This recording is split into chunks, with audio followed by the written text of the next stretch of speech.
Okey, next kita nak sambung dengan indikator yang berikutnya iaitu indikator moving average MA50. Moving average 50. Tukar daripada 14 ni kepada 50. Method ni adalah method exponential, apply kepada close, jadi kita tak ubah. Dan color yang kita gunakan adalah color yang kita bincang tadi adalah color aqua dan ketebalannya saya akan gunakan ketebalan nombor 3. Okey. Ini adalah MA50. Di samping Bollinger Band kita ada MA50. Okey, saya nak tunjukkan sikit berkenaan dengan mid-BB ni tadi. Dalam perbincangan berkenaan dengan mid-BB Bollinger Band tadi, saya ada bagi tahu berkenaan dengan mid-BB ni tadi kita boleh gunakan dia dalam time frame yang sedang kita buka sebagai penunjuk arah ataupun untuk tengok trend. Okey, macam mana kita nak tengok trend dekat dalam time frame ni ya? Kita perhatikan mid-BB berada di atas, di bawah adalah candlestick. So kita boleh katakan secara asas, secara kasar yang kita boleh katakan kalau sekiranya candle berada di bawah mid-BB, ianya adalah berkeadaan downtrend. Sehinggalah bila dia mula melintasi mid-BB. Jadi selagi berada di bawah mid-BB, ia adalah berkeadaan downtrend. Begitulah sebaliknya, kalau dia berada di atas top BB, itu adalah keadaan uptrend. Sehinggalah dia melepasi mid-BB. Okay?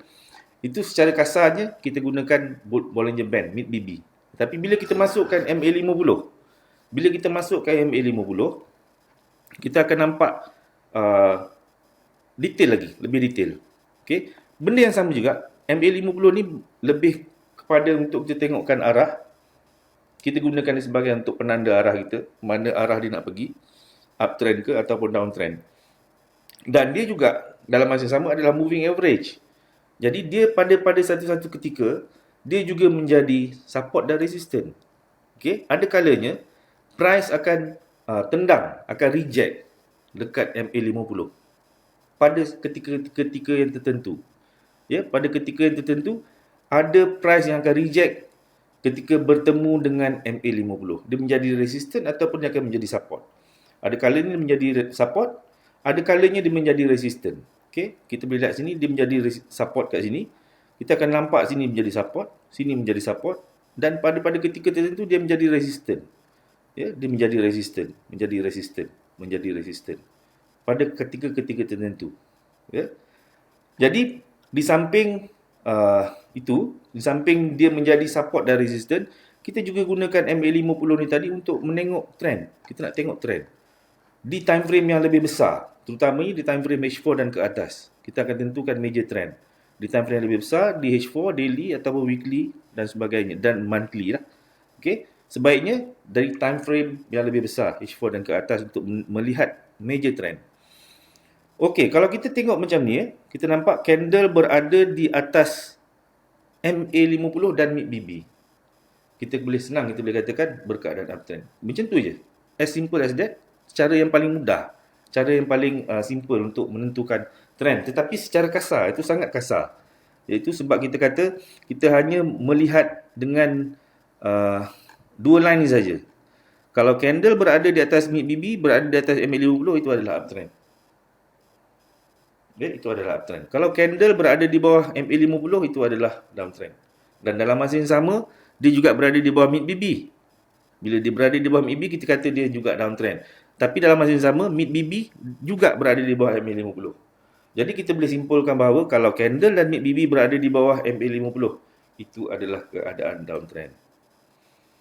Alright, itu kaedah untuk kita tengok trend menggunakan MA50.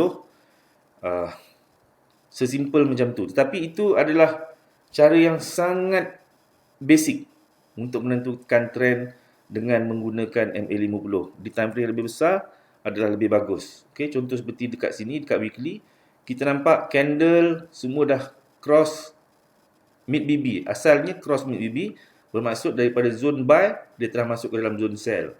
Dan selepas tu dia mula cross MA50.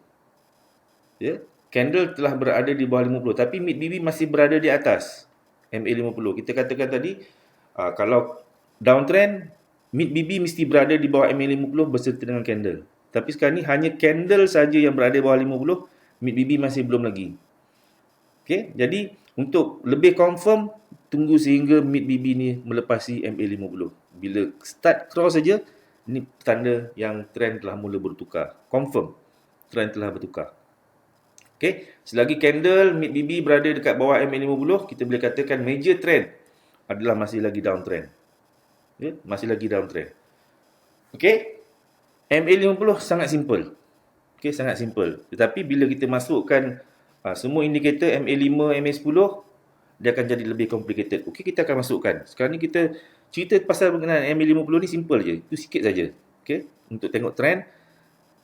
Dan tapi penjelasan yang saya bagi tahu tadi, candle mid BB mesti berada di bawah MA50, downtrend. Atas MA50 adalah uptrend. Itu adalah umpama macam kulit bawang. Ya, umpama macam kulit bawang sangat sangat basic. Sangat basic. Okey, kita ada kaedah lain yang untuk nampak lebih jelas. Okey. Tapi sehingga itu MA50 very simple untuk tengok trend dan dia juga menjadi support dan resistance. Sama seperti mid BB, sama seperti top BB dan lower BB. Okey. So, kita go to next indicator iaitu MA5 dan MA10. Okey. Kita pergi ke situ. Sebelum tu kita lihat sekejap.